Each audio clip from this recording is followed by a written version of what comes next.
30% de diabéticos en el mundo usan la insulina sin necesitarla. ¿Cómo? Como oyeron, 30% diabéticos usan insulina en el mundo sin necesitarla. ¿Por qué es importante que ustedes tengan el conocimiento Porque pues es que es una barbaridad de gente en el mundo que consume un medicamento, un sustituto de una hormona que produce normalmente en nuestro cuerpo, en nuestro órgano páncreas, y que pues el uso ese de insulina va a llevar a que la persona tenga trastornos de diferente tipo, hormonales.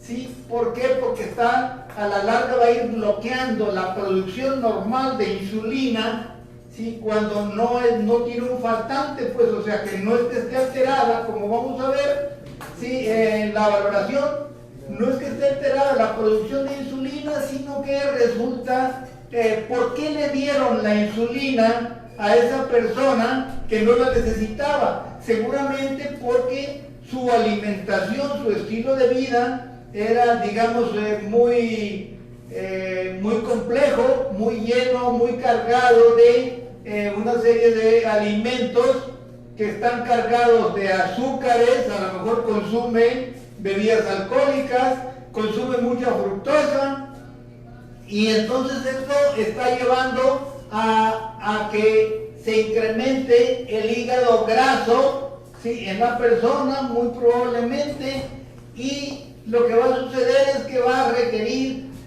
más insulina, porque en esas situaciones la insulina no actúa y entonces pareciera, ¿sí? O sea, los niveles de azúcar no bajan y entonces le dan un medicamento tomado de los más modernos y le dan otro y a veces hay cócteles de 3, 4, 5 medicinas tomadas y entonces no logran controlar el nivel de azúcar en sangre y entonces se agrega la insulina. El problema de fondo, o por qué la falla, es porque hay un error teórico en la concepción del profesional de la salud que está manejando el caso. Y es que en las escuelas de medicina, la verdad es que nos enseñan muchas cosas que no tienen que ver con la realidad y a veces pesan más los intereses de los fabricantes de alimentos y medicinas para nosotros estar recomendando o usando tales y cuales alimentos, tales y cuales medicinas, ¿no? Y entonces por esa razón es que hay un sobreuso de las insulinas en el mundo. Actualmente tomen en cuenta que la insulina es, digamos, quizá el producto farmacéutico más rentable que hay en el mundo, ¿sí? O sea, ¿por qué? Porque en la cantidad si consideramos que 1/3 de la población mundial es diabética, aunque de ese tercio la mitad no lo sabe, pero es diabética.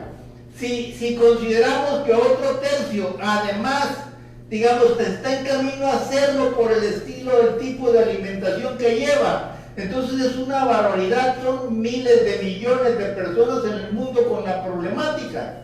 Y bueno, aquí se facilita lo fácil, nos vamos a veces a lo fácil, los profesionales de la salud, y entonces, bueno, no controlamos el azúcar. ¿Por qué? Porque comió, qué sé yo, muchos tamales, o comió muchos panes, o tomó muchos refrescos, y entonces ahí es un descontrol con su azúcar en sangre. Lo que no se toma en cuenta es que lo principal no es el azúcar en la sangre, sino que lo principal es el azúcar que tenemos a nivel celular.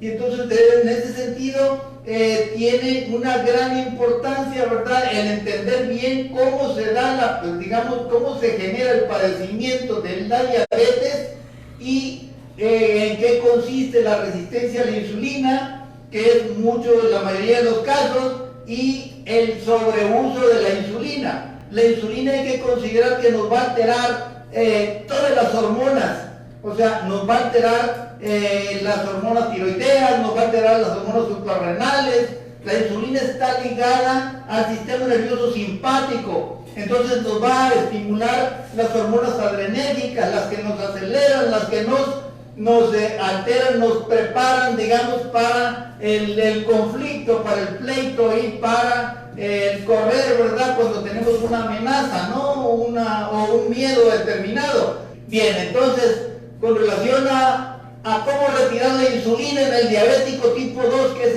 el caso, la mayoría de los casos, se puede decir, consideremos que el 90% de los casos de diabetes en el mundo es tipo 2 y que fue resultado principalmente, en su mayoría, del tipo de alimentación que lleva la persona, aunque muchos de ellos también se les agrega el daño causado, hay algún pequeño daño, pero eso no quiere decir que requieran insulina. O sea, si una persona tiene algún daño parcial en el páncreas, por ejemplo tipo 2, si es tipo 2 y digamos está en contacto con sustancias químicas, por decir algo, y entonces esas sustancias químicas le afectaron, digamos, en su nivel de producción de insulina, no quiere decir que tenga que inyectarse insulina, simplemente basta con hacer un ajuste, ¿verdad?, en tu estilo de vida, y entonces puede mantenerse aún en ese caso sin insulina. Es diferente cuando se trata de un diabético tipo 1, insulino dependiente, en donde hay un daño en real, digamos, de más del 50% en la producción de insulina.